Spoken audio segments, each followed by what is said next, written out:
Are you struggling for consistency in your sim racing? Does your iRating look like a roller coaster? If so, we have good news for you. The way to get more consistent is to first understand what you're doing differently than the professionals. And VRS is the answer. With our competitive subscription, you will have the telemetry, setups, tutorials, and everything else you need to fully analyze your driving. Our data packs and the ability to compare your driving with the best in the world will show you exactly where to adjust your inputs, change your driving line, and shave seconds off of your lap times. And our powerful and precise Direct Force Pro wheelbase and precision pedals are being used by some of the world's best drivers. All these champions agree that VRS hardware is not just the best on the market, it's also priced well below the competition. So if you're looking to upgrade to direct drive and the best pedals in sim racing, VRS is your answer. If you want to get better, get faster,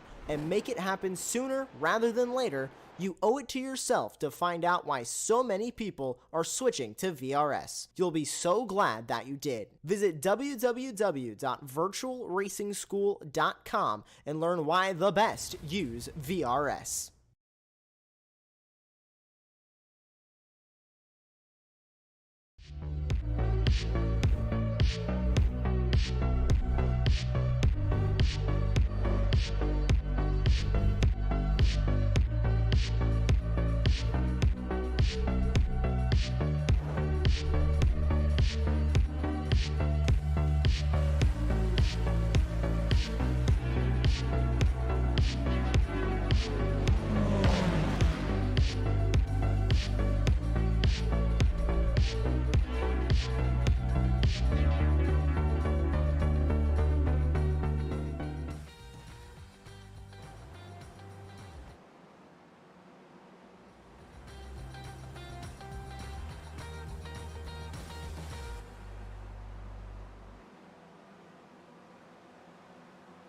Monza, the true cathedral of speed, unmatched around the world for its sense of history and passion, fueled in part by its long history and the fanaticism of the Italian fans, the Tifosi.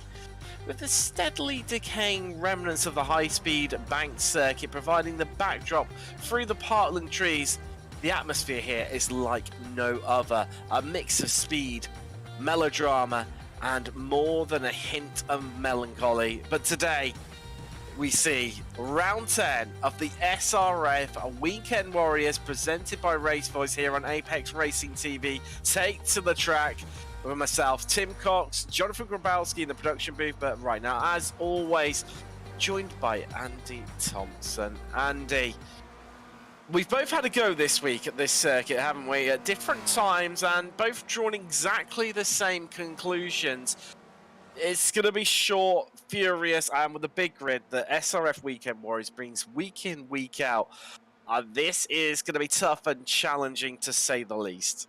Yeah, good evening, Tim. Good evening, viewers. Yeah, certainly is a challenging track. It doesn't really look like it on the layout. It looks pretty much like an oval track, but in these cars, I mean, I'm very much a newbie to it, but I found the understeer extremely overbearing when you come down. Certainly when you come down to this on extremely long straights, and then you've got two technical corners ready. This first one, as we're watching on board with Panero, it's a really tricky corner. It's like a super wide corner that goes into a really narrow exit on there. So I'm sort of expecting cars with the slipstream effect of this track, you know, it is going to be like 2 or 3 wide coming down into the entry into that first corner, which is probably not going to work out too well for our drivers here. And then the corner we're currently watching around the Parabolica, it's a very technical corner. Certainly in this car, it was quite difficult to get right, to get the speed coming on the exit down to the start-finish straight. So, you know, you've got some extremely long straights where these cars will be maximum effect of the slipstream effect, and then you've got 2 technical corners to come into that the drivers are going to have to navigate around. And also the other part of the track that really is going to pay, as we saw there, somebody getting slightly wrong coming around turn number 1, is that pit exit, literally right on that turn number 1. So the round of pit stops that we always come to love in this Weekend Warriors Racing is it's really going to be spicy around this track, so it's going to be treacherous on that first lap as well with them cold tyres. It's just going to be one of them rounds that I think it's either going to be a classic or it could be an absolute carnage, but only time will tell. It will do indeed, and short. The track is so short, only at 1.5 miles, so that's 2.4 kilometers long. That it only has 2 sectors. That's what we're dealing with here today at Monza on the junior circuit. Qualifying well underway right now. As always, open qualifying session, so everybody out on track for 20 minutes. Just over halfway through that right now in the Selly on provisional pole before we head across into 40 minutes worth of racing. But before we do so, things start to hot up in qualifying. Let's take a little look at where we're at in the championship standings right now. So having a little look across into Spec 1, the top category within the Weekend Warriors, the Selly leads the way over his teammate Panero, but just 4 points. That's all it is. Aeronom, the reigning champion, a little bit further back behind them. 12 points off from Panero there in 3rd place, but has taken a couple of extra drop weeks, so those need to be factored in. Yugmani, he's a 4th who's been there or thereabouts. Yang Lin has had a bit of a mixed season of boom or bust. He is 5th with Green, Fritcher, Mayer, and Jesus Rodriguez in 9th, then Serge Montebaut rounding out your top 10. Let's take a little look, though, across into Spec 2, and let's see how things lay there. Well, listen, he has been so dominant this season. At 520 points, completely, nearly 90 points clear of 2nd place Alan McCain, who, like Lynn in Spec 1, has had a real torrid season and struggled a bit more so than Lynn in some ways, but still finds himself 2nd in the championship. But he only has some 21 points behind him, Flavio and Darlow. Ian Gibson, a bit further behind, and start to see some gaps starting to emerge now in 4th on 397 with Trespedini 5th, Jackson 6th, then Fedini, Hansen, Wolbolt, Sanchinelli rounding out the top 10, but only Claude just 1 point behind Sanchinelli in 11th. Across into Masters, well, it's been a bit of a change here because it's always been all about Chris Murakami. He's run it the last 2 seasons running, but haven't seen him so much this season. But it's all but where Masters has been all about Miro Haratsky. He's currently leading on 456 points, but Tom Gradwell has been catching up in the last few rounds, and now that gap at the top has been cut to just 2 points. Ken Batley, he is on 435 in 3rd, then it's Burkett. Antonio Rice's, well, he's had a really big season. Electrifying pace in some and then none in others. Haven't seen him for either round, that's why he currently lies in 5th. Kern, Bradshaw, Brewster, Nunez and Longley round out your top 10. And let's have a look across into how things stand. Currently in qualifying was Naselli leading the way, provisional pole 55.4 for him. 2 attempts clear at Samos in 2nd place. Viger and Panero currently on the 2nd row. Aeronom, that's the big story all at the moment, all the way back on the 3rd row and only just in front, behind Panero, because 9 thousandths a second, all separating those 2 best times right now. As McCain, he is the top of the Spec 2 drivers in 8th, and, well, Dalago just slotting in behind him. Bradshaw heading up the Masters and also in the top 10 overall, so that's a cracking result for him. The series leader in Masters, Haratsky, he is down in 13th right now. A bit of work to do for him, but the racing conditions still can catch up on that one for definite. Big grid, as always, we've got 39 drivers currently, still able to more to join us. I'll tell you what, Megan Overstreet, new to the series, on an absolute blinding lap, and I think has just gone quickest of anyone, but has yet her time deleted. Yes, she has. So a bit for off, getting inside track limit somewhere. I'm going to guess probably out of Parabolica most likely, Andy.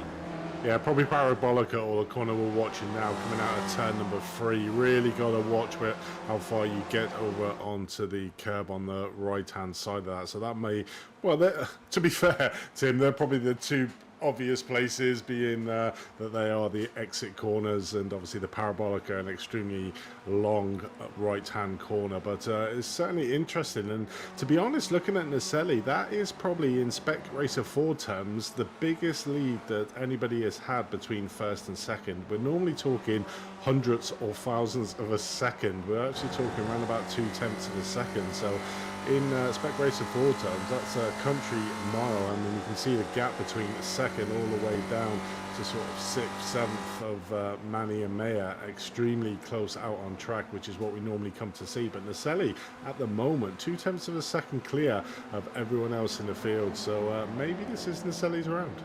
Oh, there's no Antonio Rice there. Pops it up into second place, the Portuguese driver, knocking down his fellow countryman, Samaels, to the second row of the grid. But, I mean, Andy was saying about, both Sully and Reese, now 0.2 clear of Samaels.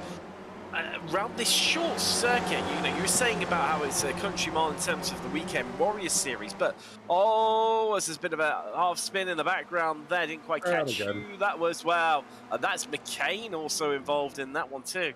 Gonna be really tough for the drivers in these opening laps with a lot of people out on track and trying to avoid any potential incidents. But I mean, the short, saying, returning to my point, Andy, you're saying about how that's a country mile in Weekend Warriors standards, then I think factor in this incredibly short circuit length as well.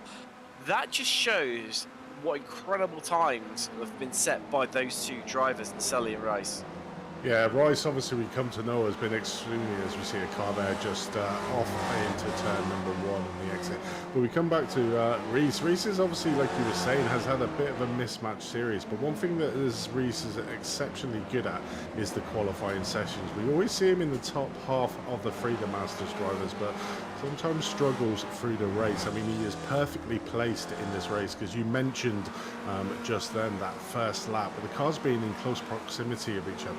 If one car has an incident, it could cause a traffic jam through that turns 1, 2 and 3 being so narrow. So being at the front of this grid in this race is probably more advantageous than any other round that's been on the season so far, because it's almost inevitable that we're going to get a car spinning on that first lap through that turns 1, 2 and 3, and you really don't want to be behind that spinning car, because he will probably block the track. So we might be that, but let's hope that all the cars manage to get around there safely. But it is a pinch point, I think, on the track that needs to be managed well by the drivers.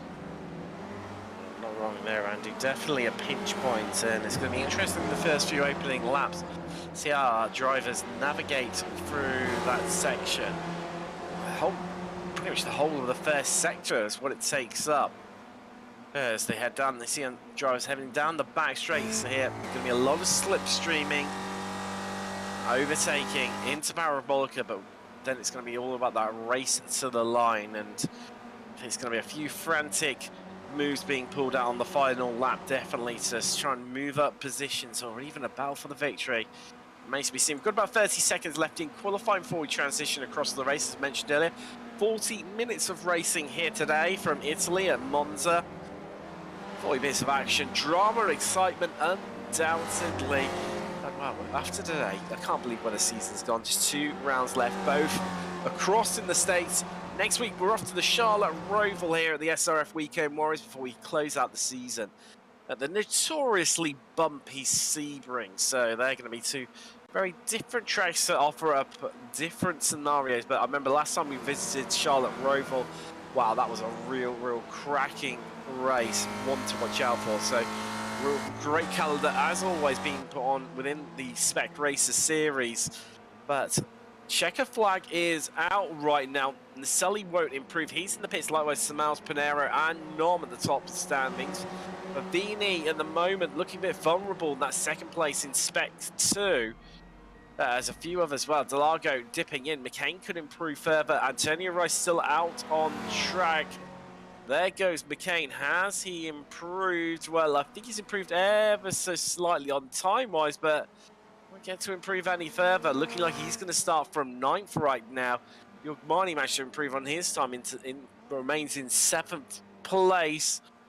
Just having a look, McAvey, he got in a better time, but still all the way down in 33rd. Bit of a disappointment for him based on where we've seen him start the last couple of rounds, namely Line Rock had a good start there as well. Well, coming into contact later in the race. But it's definitely been a season of some, short, tight tracks, hasn't it, Andy? Of course, the Monza Junior Circuit this week, we've been to Lime Rocket in round 8, Knock Hill all the way back in round 4, the Nürburgring Sprint as well the week prior to that in round 3. It's definitely been a season of short tracks this season. It certainly has, but you have the, it's a bit of a mixed match, isn't it? You've got the really short tracks, and then you obviously get the long tracks like Sebring, the Roval, so it's going to be, it's been an interesting season, but I mean, I think every round has been action-packed with these SRF cars. It has indeed, there's no denying that one. Definitely another classic season in this series. Let's just take you through your grid as everyone's lining up now for the head off behind the Porsche 911 safety car and the Selly Claims pole in round 10 at Monza. Antonio Rice, top of the Masters, starts on the front row. Great qualifying from him. Last time we saw him on the front row was about 2 seasons ago at Daytona. To hopefully go for a better race than he did there. Samaus, he's got Macias Weiger, great qualifying from the German on the second row, with Pinero and Nom making the third row. Yogmani's got Simon Mayer for company, with McCain and Favini an all Spec 2 row, and rounding out your top 10. Delago, the Brazilian, he's got Adam Bradshaw alongside him in the 6th row of the grid. And 7th row is Jeff Pritchard with Mura Haratsky, your leader in the Masters Championship. Jason Green and Luca Lanoy start on the 8th row of the grid, with the 9th row being made up of Jackson and Trespadini. Jim Brewster from Masters has got Andalo for Spec 2 for company on the 10th row of the grid and rounding out your top 20. And there's Charlie Ficaro and Bob Kern, the All-American 11th row. Yuri Cox is with Les Noy, leader in Spec 2 Championship right now, well down in qualifying on the 22nd row of the grid. Stevie Ray and Marcus Burkett line up and line somewhere alongside one another, with newcomer to the championship Megan Overstreet lined up alongside Gradwell. On the 15th row and running out top 30 is Todd Hansen and Paolo Gori, with Ken Batley lining up alongside Andrew Love. Jay McAreevy shares the row with Stephen Mitchell, with Lara and Walbot, another All-American row, and take him to 36th. At the penultimate row of the grid, the last complete row, that's Brownlee and Bugarosa, with Russ Lundberg rounding out your 39-car grid here today. Wow. Time to take a bit of a breather and get ready for 40 minutes of action, excitement and drama. Big shout out though before we get going to series or sponsor RaceVoice. If you're looking for a simple way to transform complicated performance data into easy to understand voice notifications and alerts, they have over 16 different notifications, including up and downshift, overhead alerts, corner entry, turn in exit speed, and it provides immediate feedback on driver and vehicle performance. Thank you very much to those guys for sponsoring this series yet again, as they have done for so many, and to the support that they provide. As we round the parabolica and the anticipation builds, the safety car will be pulling in very shortly as we get ready for what's going to be absolutely some epic racing across the next 14 minutes, because the drivers do have to take a pit stop. But it's time to get tight with everyone because the safety car pulls in.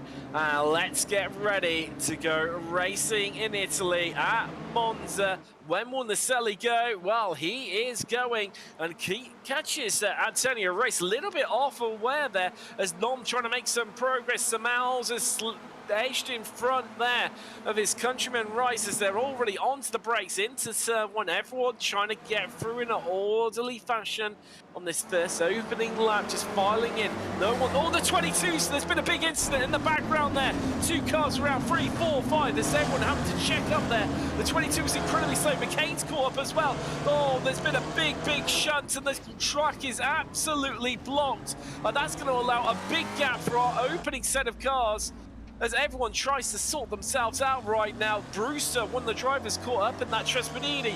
Yuri Cox is falling down through the header. Simon Mayer He's already down 12 places, 24 places. Viger, I think, was one of the ones that got caught up early on. Les Noy too. Well, we were worried about it, Andy, and it's happened here. A big shunt in the opening stages, and it's really separated the pack, but somehow Antonio Rice has just taken the lead overall. Yeah, I mean, we could foresee that. You know, all it takes is one car to have a slight incident there. We had unfortunate turn number 1 and turn number 3 coming into the entry into turn number 3 that literally caused that car sort of pile up where we saw cars stationary. You can see here now the top 5 have got a gap, then there's the next 2 behind them, and you can just see down here the long back straight, the gaps that are formed from them incidents in that opening lap. It's a bit unfortunate with the track. You know, you just saw on the start finish we had extremely wide, so we'll have a look at a replay here of what actually happened. So this is from Alan McCain on board. So coming around turn number 1 and coming in, and it's literally on the entry into turn number 2. A little bit of a contact there, and then it just caused a cascading effect down the field. Cars just bumping into each other, which causes that roadblock into the entry into turn number 3. So yeah, not the best start here, but it was on the cards to happen, I feel. I'll tell you what, Antonio Rice right now, this will be a turn up for the books if we can have a Masters driver take the overall victory. But the start reminiscent to, I want to say it was 2016 and the Macau Grand Prix that, well, you will have all seen on any compilation in the GT3 race where only 4 cars emerged. There was a massive accident in the penultimate corner and, well, not having a red flag here, those don't exist within iRacing, but drivers that were massively lost out through that. Cox, McCain, Favini, Mayer, Lesnoy, Viger, Gory. We've only had 6 cars emerge out the front. Big winners. Drivers able to pick their way through the carnage. Overstreet on her debut in the championship has 16 places already. Likewise, Jerry McAreevy up 16 as well into 17. Big winner Stevie Ray picked up 13 places. John Lauer from the back row of the grid, he's picked up 11th, now currently sitting in 24th.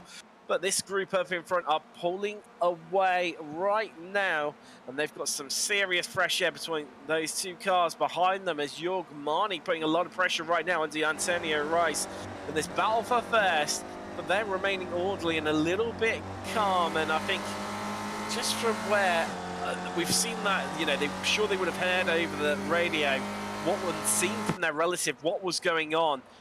None of these want to be caught up in a similar style incident, Andy. No, definitely not. I mean, I'm just looking about the names you mentioned there. I think the biggest one is Lesnoy, our current S2 leader, all the way down in 37th at the moment and currently a lap down as well. So not the best day at the races for Lesnoy, and we'll be losing slightly losing some positions. But like you were saying, the top places, yeah, relatively getting away. But we'll look at a replay here from Lesnoy coming around this first corner here. Pretty much gone, but you can see it up in front. A car literally stranded on the entry point into turn number 2, and then again it's just like absolute carnage. And unfortunately, just, you know, these cars are not notoriously bad at trying to stop in a short distance, and unfortunately it just caused the cascading effect there. But some really big winners and losers that you mentioned there, Tim, and Overstreet being a very first spec racer Ford meeting has done an exceptional job, currently up in P8. She is in the S1 class as well, because it's not on the other way. Hold on, Andy. Something's happened to Jorg Marni. So he was battling for the lead with Antonio Rice, and he's fallen massively through the order. So not too sure what's happened to him. I'm sure we'll get some replay or some pictures of exactly what's happened to him. And he's not appearing as being in the pit, so maybe he has disconnected or so. I'm not too sure, but dear, it's all happening here. We thought there might well have been a big incident in that opening lap. We were worried about it, and it all came to fruition. And what was a 6-way battle for the lead is now down to 5 with Marni. Unfortunately, it looked like he's had disconnection issues. As this is on board with Antonio Rice, so that's Jorg Marni ahead of him, the number 25 machine. the Red Lobster and livery, and he's just gone. He's disappeared, and I would say that is a disconnection there, Andy.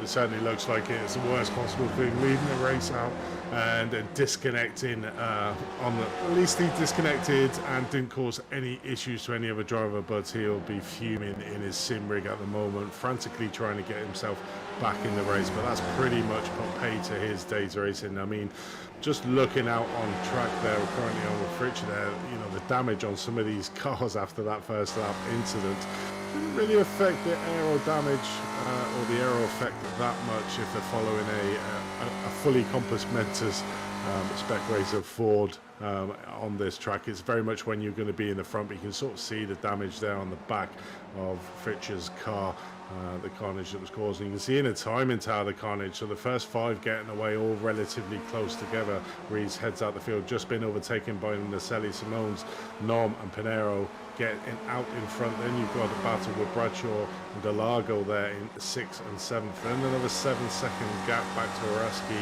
Fritcher, Oversteel.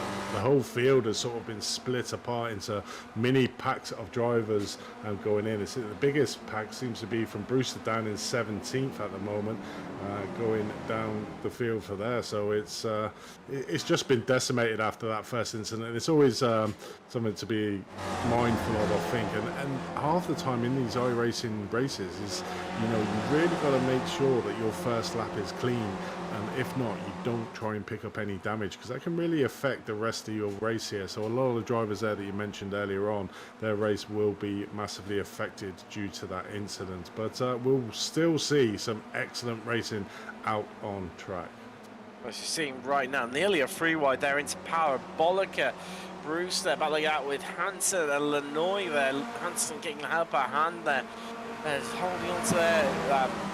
17th. Hansen currently up to 12 places, one of the big gainers from that lap melee. So we ride on board right now with Luca Lanoy and having a bit of a look up the inside. Incredibly wide the track down the start finish straight.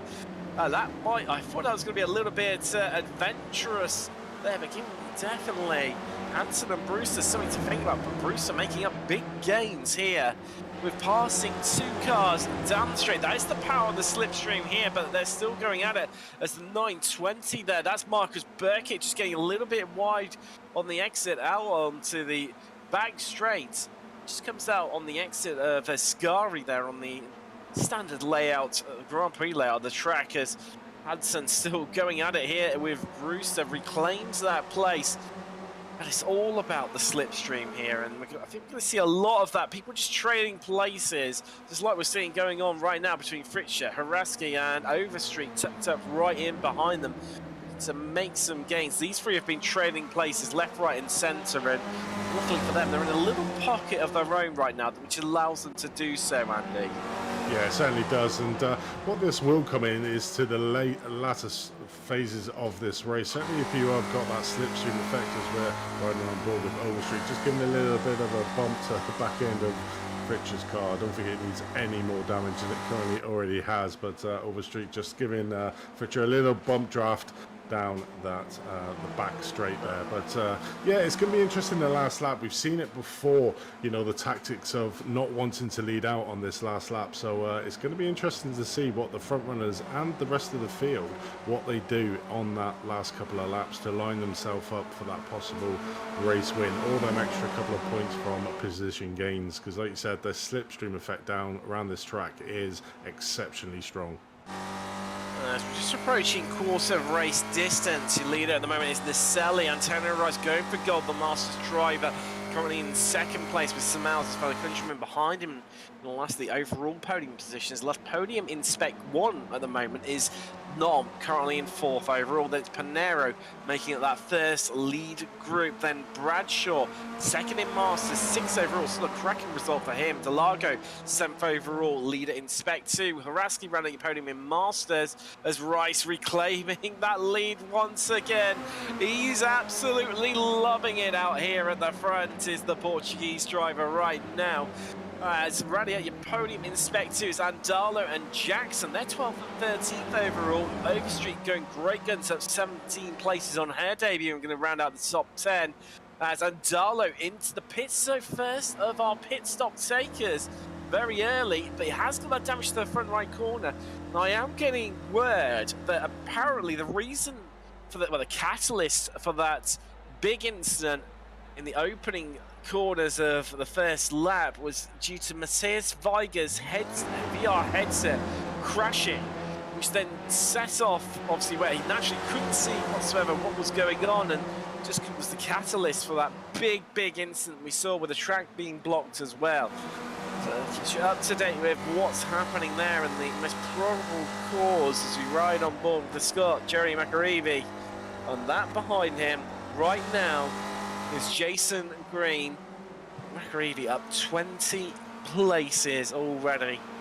Some fields, we say it every week, some fields don't even have that many drivers in, let alone the ability to make up that many places. Stevie Ray into the pits, the perennial early stopper, stopping on 11 minutes 40. As battles up and down the field, as this is a cracking little pack right now. Burkett, Hansen, Brewster, and also Batley and Gradwell have not joined in this fight. So where we had Hansen, Brewster and Lanoy all scrapping it out, they've now had Burkett, Cat Batley and Gradwell all come along into the fight. And this is one of the issues that you have when you start battling away, isn't it, Andy? These pockets of space behind you can just be completely eradicated. Yeah, it certainly is. Obviously, if you're trying to undertake on a corner, you're going to be losing speed on the exit. Obviously, the car you're overtaking has to take an alternate line as well. So you lose a lot of speed on what would be your normal racing line around, certainly around this track. And the guys behind just slipstreaming each other really closes down that gap really quickly. But we see there McGreevy going into the pits from round about P13. It's going to be interesting. We haven't really seen the effect of that. Actually, you can see it there on the pictures of how much it comes into the racing line into turn number one. Now, when all the field does come in, it's that's where it's going to be a little bit treacherous when you have a large number of cars coming into the pits and a large number staying out. So we'll keep an eye out on that when the round of pit stops really kick off. But again, with the round of pit stops, Tim, it's which is going to be the best strategy. I think throughout the season we've seen different effects of the early being the better one, the late one being the better one. So it's going to be interesting here at Monza to see which strategy comes out on top after the round of pit stops. But one thing is for certain, Errol Norm is just a master at the pit lane strategies. At the moment, he's there in third places, but somehow he always seems to manage to gain about 1 or 2 seconds. But we've got a spinner in the back there who's gone to the pits lane. I think that was Lesnoy, or no, that was Meyer. One of them two, I think. I think Meyer. It might have been Meyer potentially, that one, looking at how things have panned out. So interesting to see what's happened to him. Antonio Rice still leading though with Nacelle, Non, Panera, Samalzal still in that lead group. Let's take a look at the replays. This is Simon Meyer. We're going to see him lose the rear end. No, that holds on to it there. Looking neat and tidy. Touched the grass and round he goes. Yeah, a bit of grass there onto the entry into turn number 3, just trying to open up that corner, but unfortunately, it's 2-1-2 there. McCain getting it wrong. That is coming into turn number 1, so probably work a little bit late, I think. That's not well. So we've got his teammate there, Aero Nom. So let's take a look at what happened to McCain. So all looking good initially down into turn 1. And like you say, Andy, just got a bit too late on the brakes and, well, managed to hold on to it, but bumping into the crash barrier there, and the lead pack, they'll be glad to see that happening in the way that they did, so they didn't get caught up in it. Yeah, definitely. Lucky he didn't spin back out on track. Managed to safely bring the car, although did hit the barrier, so we'll have some front left damage on that car. So McCain second in S2. Not having the best of days there around turn number 1, but we can just see how close these drivers are. Reese there coming around turn number 1, taking it really tentatively, you know, which is probably the best place being out in front, because there's no really going to be overtaking moves coming around into turn number 2 or 3. It's all going to be about the back straight and the start finish straight for these cars, because that slipstream effect is so strong. You've seen the Aselli there, the time now starting to come down slightly. just sticking behind Reese at the moment, and maybe some of the tactics of these drivers is just to stay behind the cars in front, to save that little bit of extra fuel, to go that little bit longer into this race. We've seen that tactic over and over again, and probably in this track, Tim, it's going to be even more come to the front, being that it's such a short track and the amount of slipstream effect you can do. But Sally does pull out and does take over the lead again of this race. It's just going to change position lap after lap on these cars, really. We head back to further down the field right now to this enthralling battle that's happening in the midfield. As I tell you what, I'm just ahead of him. Hradsky has lost a couple of places. Fritcher battling out with him mostly, as you see Hansen. Well, he is squared up nicely with Batley and Brewster right now, as it's all happening down into turn 1. Well, everyone's side by side pretty much as they zip it together with one another nicely, and everyone plays it relatively cool and calm. We've only got 16 minutes gone. We're not even halfway yet. Looks like we've had enough action to last a lifetime. So John Lauer, after making a brilliant mistake, if he's come off track somewhere, I've seen he's just falling through the order. That's really gutting for him. He started dead last and moves up through the field. One of the big gainers out of that opening lap, and round goes the rear. Oh, wow.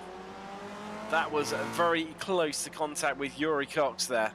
Yeah, it's so easy to do on that corner, and with the understeer of these cars, you've really got to have a positive steer going into that first corner to be able to make it. But just joining that battle again here, we've got Burkett, Fritcher and Hansen all trying to get that same space coming in to turn number 1. You can just see how tentative they are coming around that first corner, not really pushing the cars, because they just know how much that car could easily spin out onto the first corner. But it's something you don't want to be doing.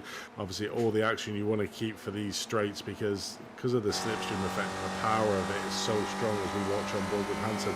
You just see the closing speed on Burkett there coming down here into the Parabolica.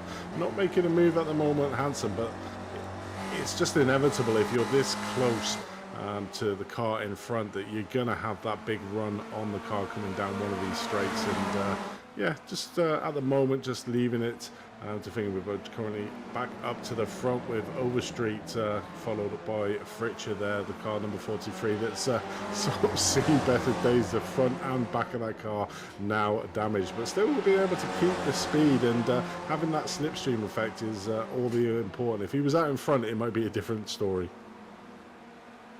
Definitely, and as long as he can remain in this pack, he will remain on the pace from being able to utilise that slipstream. Sometimes to wall bot as well, as we just see right now. Largo and Bradshaw, this is scrap right now over 6th place. As you can see, just ahead of him, I think that is McCain and Ray there having a good go at one another. A little bit further down the field. Who's going to come out on top? While Bradshaw backing out and just electing to sit right now behind the Brazilian and just try and work this one out and feel him out, apply the pressure to get the move done. But everything's just calming down a little bit. We've had a crazy opening 20 minutes. The Sally leads from Rice, who's 2nd overall, and your leader in Masters right now. Aaron on 3rd, Samals 4th, Panaro 5th, and that makes it your lead group. Then we've got that Delago and Bradshaw battle we've seen quite a bit of. Delago currently leading in Spec 2, Bradshaw 2nd in Masters, Hradsky 3rd in Masters. Then we've got Overstreet as well, as Rice reclaims the lead once again, shoots his way past Naselli. Gets it in and turned in very, very nicely right now. And it's interesting. It's like a game of poker, because, I mean, you've got the top 2 at the front, Race and Naselli, are being very, boisterous about it. They're showing their hand. They're, almost going a bit, they're going all in. Whereas Nom, Samals and Panero right now, they're keeping their cards incredibly close to their chest, not committing whatsoever. No, not at all. I mean, they're just watching the battle that's going out in front. One lap it's Reese and Sally. Oh, there's a car there on the inside of Parabolica. Luckily, the front runners managed to avoid any incident there. But Reese and Naselli just literally leapfrogging each other every single lap. And the guys behind just got a ringside seat of the view of these two just every single lap, just changing their position. One lap it's Naselli, the next lap it's Reese. But it's great to see the master driver up there getting a really cracking qualifying and really making it at the moment, that qualifying session, into a really good race finish for him at the moment. Still just tipped over the halfway point of this battle here out in Monza, and Reese is doing an exceptional job, but like you said, Norm, Simone and Pinero haven't shown their cards yet what they're going to do. Literally quite happy to sit there at the back of the lead pack, but joining back here with the battle out on straight Overstreet there in 10th place, the car at the back of this pack. Then we've got Fritcher, Haraski and Delago there, the 7th, so there's a little battle here. So they've managed to get onto the back of Haraski as Fritcher and Overstreet, so this has now turned into a 4-car battle. But like you said, so easy to close these gaps down if you have cars in front of you that are fighting over positions. Seeing the power of the slipstream right now being played out as Overstreet tucking right up behind. That's the 964 there, which is a lap car, I believe. And yes, so no, it's a Haraski, apologies, isn't it? So that's right tucked in into this. Oh, that was incredibly close there, wasn't it? And incredibly close. They squeezed one another on the corner exit as Haraski. Compromise their speed there. Wow, and that's Todd Hansen, who's they're currently trying to lap right now, and that's the last thing you want from a car that you're going around trying to lap, isn't it, Andy? That well, you're almost tripping up over them a little bit, but the trouble is with this track, there's nowhere for them to go. No, not at all. I mean, you've just got to try and pick your spot, and hopefully you pick up the lap cars around the start finish straight or the back straight to be able to make an easy pass. But these 4 cars now side by side coming down the start finish, so this is really heating up into this battle for 7th. Overstreet has come into the pits, probably better judgment there, because those 4 cars were starting to get a bit aggressive out on track. So we'll see where Overstreet comes out, and certainly after around the pit stops where they come. But back at the front, we have Reese taking over the lead of this race again. Naselli there in 2nd. Nom, Simone and Pinero just quite happy to follow in the long train, and I do believe that they're probably looking at that, like I said, the fuel saving to try and overshoot these 2 drivers out in front who literally, I just don't think they're even worried about the fuel at the moment. They're just enjoying it out on track, that literally they're just swapping positions lap after lap. That's the trade places once again, these two. So they just swap over pretty much every straight, and I don't think I've quite ever seen so many changes for the lead in my commentary career. Just constantly swapping around these two at the front right now. Now, Andalo is the person to watch, currently in 18th. He is your highest position of people that have taken their pit stop right now. So, definitely want to watch out for where will he come out into the mix. And of course, everyone from 17th inclusive upwards yet to stop as almost a bit of tactics there. Do you think they're slightly deliberately running around and letting Rice just come through and deliberately trying to allow him to take control of the race right now? Yeah, possibly is, but as we've seen, Naselli there trying to get in. Hold but on, then we have Pinero just making a move. Woo. He just sneaked his way past Norman Simouse there, and that's come from nowhere because he's been sat at the back of this group for, well, for I'd say probably the last 20 laps. Oh no! Where's that? Turn number 1, I believe it is. Yeah, it is. Yeah, that is Stevie Ray. Oh, lucky that, and taking a bit of an excursion. And let's take a little look at this. So we've seen a replay for Vini right now. Again, down into turn 1 as he ran it in a bit too deep, too much speed. Round he goes. Yes, he has. On the track. Oh, Stevie Ray. Stevie Ray didn't get involved in that incident. It looked like it was another incident where the driver behind. So maybe we can catch a replay of what happened there. So we're seeing here coming down Parabolica. No, that's not the right one. There we go. So side by side with the 169 car coming down here into turn number 1. Was there any contact, or did Stevie? He just lost it. He went in really hot and certainly on that inside line. So unfortunately, Stevie just lost it on his own. And because you lose it like that and the car positioning, you just have to wait for a gap to get back out on track. And unfortunately, lost a few positions in that little spin. Wow.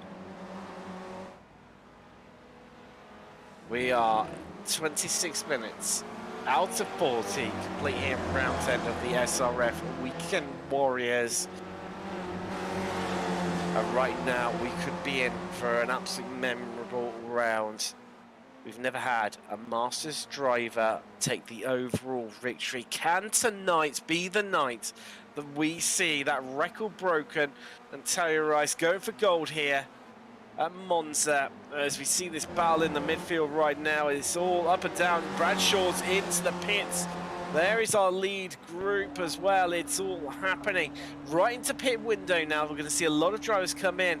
So 15th upwards yet to pit, with excluding Bradshaw, where Bradshaw, I would imagine, will come out and be the highest runner of the drivers that have pitted. Stephen Mitchell, the Swede, he is into the pits. You see Marcus Burkett there just holding on to the lead of this group right now.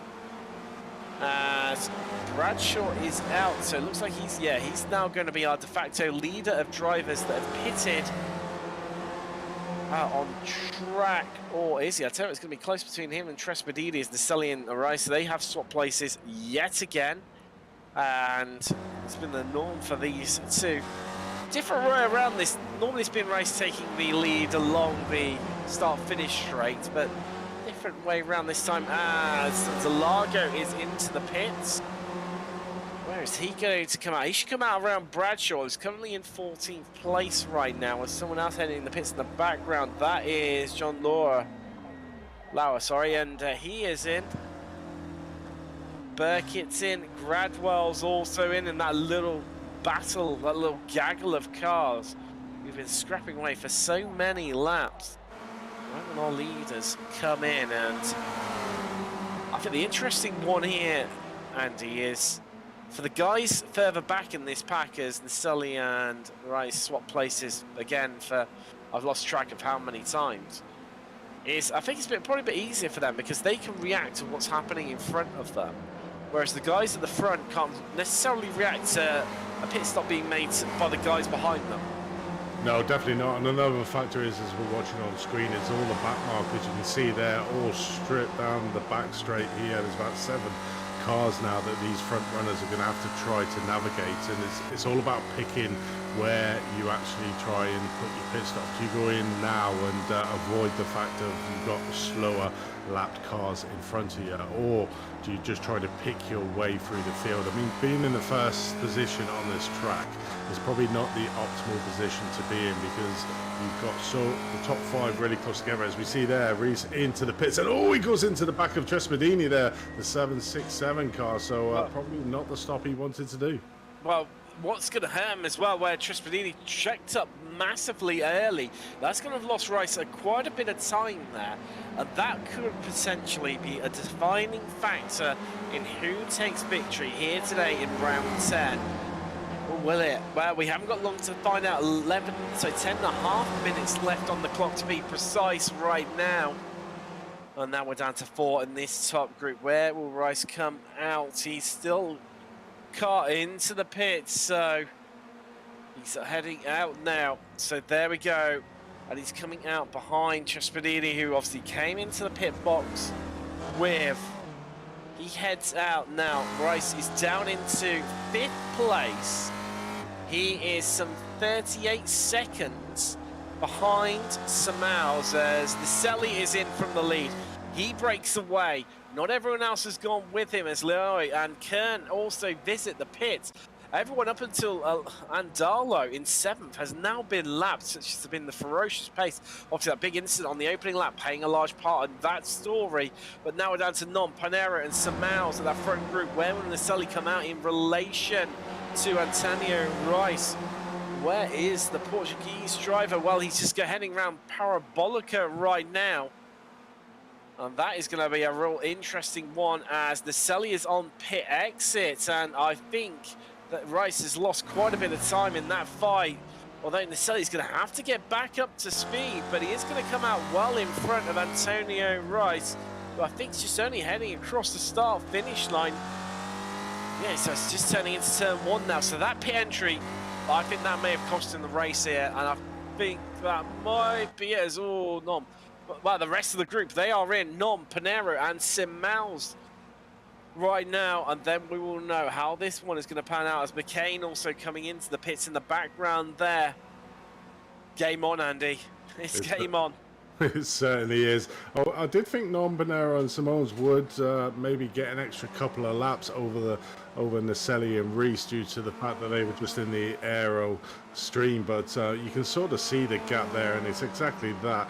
Unfortunately, Trespedini came into it, but they're coming out now, and you can see in the background Naselli coming down the start-finish straight. So are these three going to be able to leapfrog Naselli? And no, it's not. They are literally going to... just manages to get that, but his tyres will be nice and warm. The three guys that have just come out of the pits, Norm, Pinero and Simone, will have to warm their tyres up, and as you can see, Naselli getting a 0.8 of a second gap around the first couple of corners of this Monza track. But the one that's really lost out, and I feel really sorry for him, is Antonio Reese there in 5th place. You can just see him in the background there of the car, so lost a lot of time through that pit lane start, and it might have been that incident there with Trespedini, and obviously coming out behind Trespedini as well, that may have been a factor as well, being probably a slower driver around this track. So unfortunately Reese is pretty much out of this battle at the moment, which is a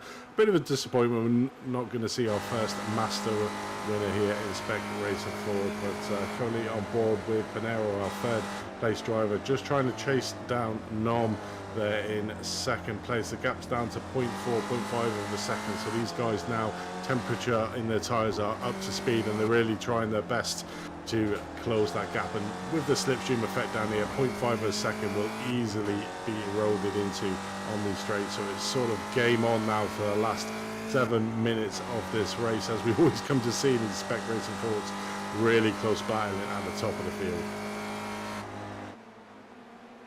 But then all it does take is these guys to start battling or to trip up over a back marker in the wrong place at the wrong time. And Antonio Rice isn't quite out of this one yet, but doesn't have a group of similar pace drivers to be slipstreaming with. There you go, he's just in no man's land as Samals looking to make his way past Pinero and up into the top 3. I can just start to catch them in the... Well, they're going 2 by 2 as Nom trying to take the lead for the first time this evening. The Selly elbows out. I tell you what, Samals trying to sling it up the inside there of Aero. Nom can't get the move done. Pinero down into 4th right now. Out onto the back straight, they're pushing along hard right now, these guys. And this, well, that's a bit of a worrying sight for them. 1, 2, 3, 4, 5, 6 back markers they're about to hit, who are pretty much locked in a battle themselves. That is the likes of, I believe, Bert Hansen involved in that group. Gradwell too, and a couple of other different groups as well. So it's a bit tricky here as the Sully's against the wall. Everyone else files out to the left and slipstream their way, but Pinero going with his teammate to the right-hand side. Can't quite get it done. Samals has to back out of it here. And Nom, will he take the lead? No, Naselli, what a move up the inside. He locks up. Oh, that's not going to work out for him, and Nom shoots through, and right now Samals is trying to follow him through, but Naselli covers it up. He slams the door straight in the Portuguese driver's face right there to keep hold of 2nd place by his absolute fingernails right now, and that could have been disastrous for the group behind. It certainly could have, but look at the bottom of your screen there, 5 cars all battling out on track, so these leaders are going to have to try and thread the way through of cars battling with each other, going side by side. So it's going to add a little bit of element into this race at the moment. Nom at the front, where we normally see him. Naselli trying to chase him down, only 0.1 of a second, should be able to get the slipstream effect coming down here as we see him just pull into the outside there and making an easy pass over Aero Nom coming down to turn 1, but Aero Nom's literally put it down the inside, just basically cut off that inside line there for Naselli, but they're going side by side, turn 2 and 3, and Naselli will have that inside line, does manage to get it, but has he compromised his speed here, coming down onto the back straight, and is he sitting target, as we see Nom just going past there now. Just watch Pinheiro behind, literally tucked under the rear wing of Naselli. He comes out as well, so does Simone's behind it, does nips the place off Pinheiro, and is he going to try to make a move on the inside up into the Parabolica? It's just stuck on the back of Aero Nom's car, and unfortunately Naselli at the moment has not got any slipstream effect, so I think he will be losing this position as well to Simone's. So Simone's managing to take it out. Here we go, they're both sets of bump drafting one another. Simone's pushing Nom along, Pinheiro pushing Naselli, but Naselli, we've seen him be so strong into turn 1 as he centered up the inside as Simone's there to reclaim the second place and straight instantly onto the rear end of Nom. But all while this is going on, and Tanya Rice is taking time of this group where there's so much infighting going on. He's taken about another 3/10 of them, but I think the clock might come a little bit too soon for him. We have got just coming up to 3 minutes left remaining of races. That's going to give us about 4 laps here at Monza. 4 sets of opportunities to make their move, to get the victory, and Simone's for the first time edges past and takes control of the race, but Nom is alongside. He's going to carry more speed outside of Parabolica, but here comes Naselli. We're going 3 wide across the start-finish line, and look at the seed Naselli has got from that slipstream from the pair of them, and now he's into the lead. Oh, as he bumped from Nom from behind there into turn 1. Albos aren't out, Andy. I think they're fully sharpened to the absolute max right now, as race is taking about another 10th out of these guys. But they're going to get a slip in the slipstream off the 9:17, the Stephen Mitchell just ahead of them there. And that's what's going to help Naselli, I think, in the just holding on to this defense. But, well, is it? Because Nom having going to have a look to the inside there. And I think, well, yet again in SRF Weekend Warriors, Andy, just get your dice out, roll them, and try and use that to work out who's going to take victory here. It definitely has. But one thing I have noticed is Naselli sort of got to grips with that inside line into turn number 1. I mean, yeah, the cars behind may have a faster entry speed, but because that corner is so narrow, that's where you just can't take advantage of it. Oh, Oh, no, and also he blocked off Pinheiro as well, so Pinheiro's out. That's going to bring Rice right back into the proceedings. Pinheiro did get up and running, but he's lost about a second to Nom and Naselli. So what was a 4-way fight is now down to 2. A straight dogfight between 2 of the top drivers in this series for victory here at Monza. And let's take a look at how it all unfolded.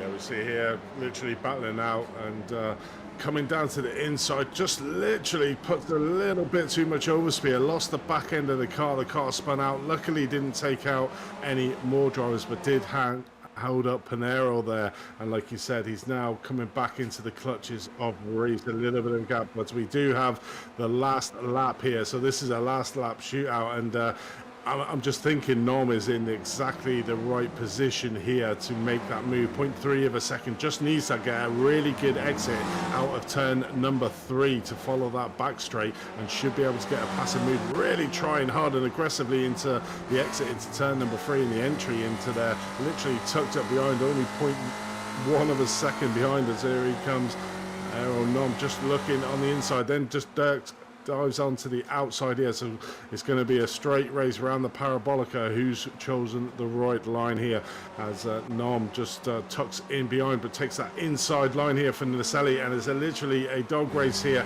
down to the start finish line. Who has got the speed right at the moment? It's literally 4/300 of a 3,000th of a second, and Naselli gets it online. Look at exactly the same time as Aero Nom there.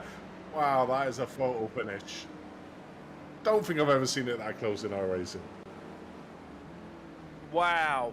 Oh, Wow. Our software showing it as being exactly the same time. That is a photo finish and a half. Wow. And you only get it here in the SRF Weekend Warriors. In fact, I can confirm 0.003 of a second at the line is different. And it's, I tell you what, my end showing that Aeronaut took the victory over Naselli. We look down from the chopper view in the replay. We've got Nom on the left, Naselli on the right. They then switch over between the pair of them. And let's take a look in this race to the line. Who gets it? Well, I tell you what, this is as close as you like, as I don't think that even the slow-mo is going to be slow enough. As there's the line. Wow. that was Wow. so close. 0.003 of a second, and Nom getting it over Naselli is what I'm being told from iRacing official right now. Despite what we see, we've got the exact same times in the timing tower right now. 3,000 a second. That's, well, it's 3,000 a second, isn't it? That is ridiculous here. That is so close. I mean, it was just trying to line him up, wasn't it? And Naselli goes to the top of the screen. I think it just needs a little. Whoa! You see the shenanigans on the last lap, but oh man, 0.003 of a second. There you go. There is your full confirmation. Nom taking the victory by 3,000 second out the line against Naselli. Panero picks up the last podium with Rice. Well, he was there for so long, just that pit stop entry catching him out in the end, had to settle for fourth, but still picks us the victory in Masters. Samal's fifth after that spin. Landalo, your winner in Spec 2. Delago, second in Spec 2, 7th overall, with Fritcher in 8th. Baratsky, second in Masters, 9th overall. Green going to round out your top 10. Overstreet, a cracking debut from her up 16 places, but not quite as good as Jerry Makareve. The Scot behind, up an incredible 21 places. Great race from him. Stevie Ray in the end picks up 13th and 3rd in Masters, with Lanoy in 14th, Brewster 15th.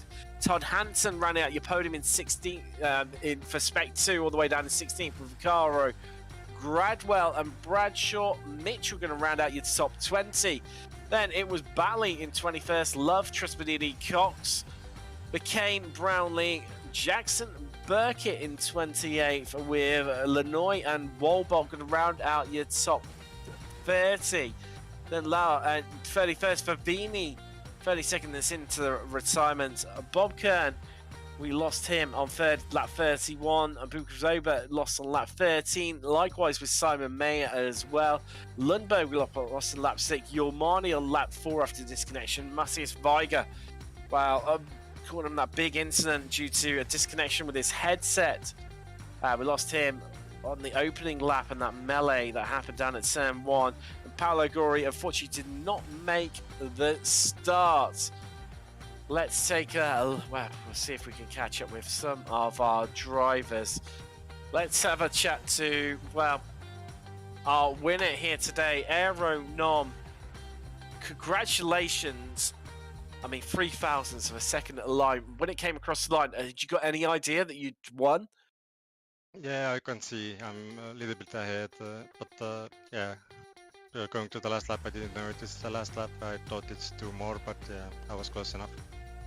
I mean, what a car and track combo it's been. I mean, there was some absolutely epic racing out there. I mean, surely you must have been a really fun race to try and race in there. I mean, those battles that you guys were having, where you were constantly swapping places in the closing laps, was phenomenal to watch. Yeah, it was so difficult, especially when Felix spun. I can hear on my speakers, on my headphones, that somebody's spinning behind me. I only saw him a little bit in the mirrors, so I tried to go wide in the turn 1, but there was grass. I don't know how close it was at the end, but it looked very close. Well, right at the end, it was 0.003 of a second. Is what the winning margin was over Naselli. It's one of the closest, if not the closest finish that I've ever seen. Absolutely amazing. And back to winning ways for yourself. I mean, anyone you want to give a shout out to at all, Aero? Yeah, I like to thank all the drivers. It was very clean today, and the lap traffic was fine, so very good job there. And I like to thank the league admins, the sponsors, and you guys there in the booth. Well, that is Aeronom, your winner here today from Monza. And Andy, I understand you're standing by with another one of our drivers. It's a solid wood. Oh, I think Andy's having a few technical difficulties there. And now jumping Antonio Race. Antonio. Well, I Hello, think good night. you could have set a what we understand would have been a record. First driver from Masters to take the overall victory. It was just that pit stop where you came in and Trespedini just slowed up quite a bit sooner than you were anticipating and before the line, and that seemed to be the definitive moment for yourself today. But even so, fourth overall, it's a cracking result. Yeah, it's nice to finish 4. I didn't expect. I was thinking this track is so difficult, so many crashes, and so easy to get traffic in front of you crashing and not being able to avoid because it's so close. Then I was lucky that finished to the end, and then still finish on 4 was really nice. I was trying to keep on the front because if you stay too much far away behind, the crash is going to collect you sooner or later. And I was happy to be there on the front. Avoiding those crashes was less kind of possibilities to get crashes. So yeah.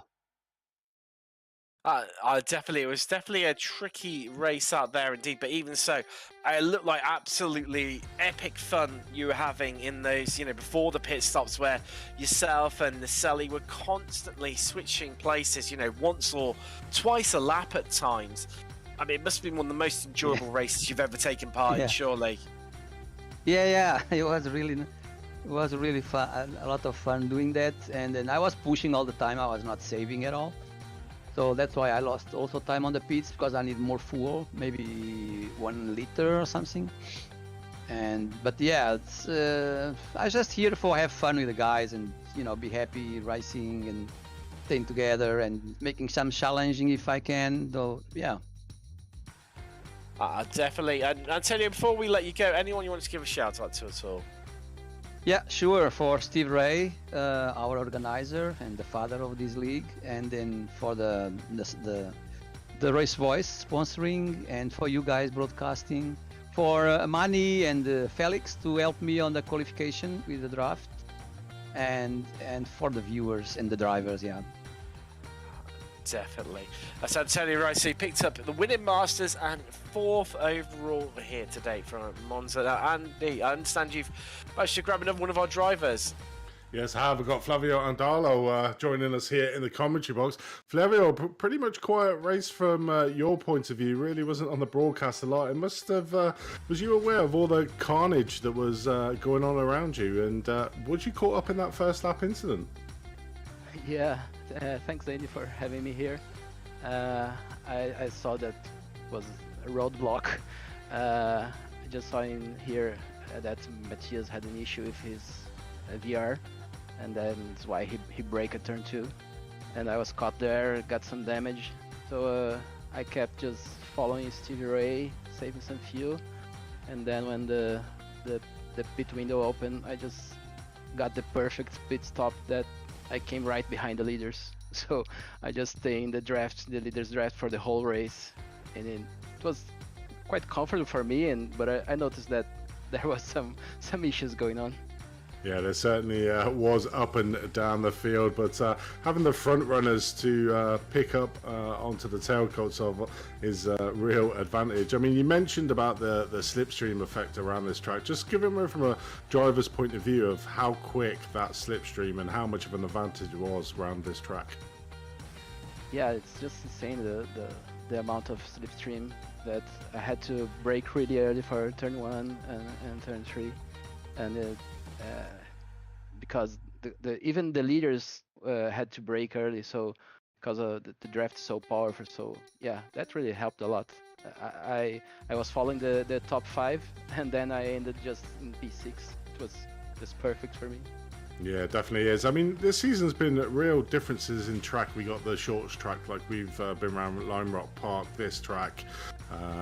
and a few others in the season. Then we go on to the longer tracks. The next 2 rounds in the championship are on longer tracks. We got Charlotte Roval next week out, and then Sebring to finish off. How are you faring? How do you think you're going to do it in them rounds? I like those tracks. Had some good races there, and here is the spec race and the Weekend Warriors. We always have some great races, no matter which track. So even the short tracks, the long tracks, it's always really fun to race with these guys. Yeah, definitely. But congratulations on your win in Spec 2 there. Obviously, pity you weren't on the stream a little bit more with your race victory, but a race victory is a race victory at the end of the day. Before we let you go, mate, is there anyone you'd like to give a shout out to? Oh, it's always Stevie for giving me the draft in the beginning. And I think this is my best result here in the Weekend Warrior. It's P6, so thanks all the guys, the leaders for providing me the slipstream after, and of course RaceVoice for sponsoring, and you guys for the broadcast. So it's great. Thanks, guys. All right, thanks, Fabio, and we look forward to seeing you in the next round and see if you can do it all again. So good luck, mate. Thank you. So there was Fabio there, your winner in Spec 2. I mean, Tim, it's been an absolute war of attrition out here on track. I mean, people were probably looking at the track layout and thinking this is going to be a really boring race. It's like an oval track, but that's couldn't be anything further from the truth. I mean, you had all the incidents there on the opening lap coming around them turns 1, 2 and 3, and then you have all that action at the end and the slipstream effect around here. It was a really exciting track for what looks like a really boring layout, but that's another weekend in the SRF Championship. So yeah, come back next week to see a lot more, I think, Tim. Most certainly is. It's another classic round. Victory being separated by 3 thousandths of a second. We don't do seconds or tenths or even 100 here in the Weekend Warriors. We do deal with thousandths.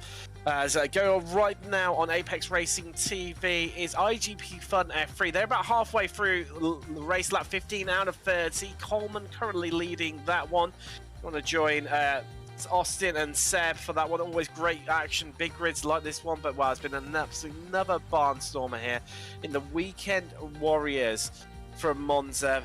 But from myself, Tim Cox, Andy Thompson, John from Grabowski. We'll see you in a week's time when the championship rolls into the Charlotte Roval.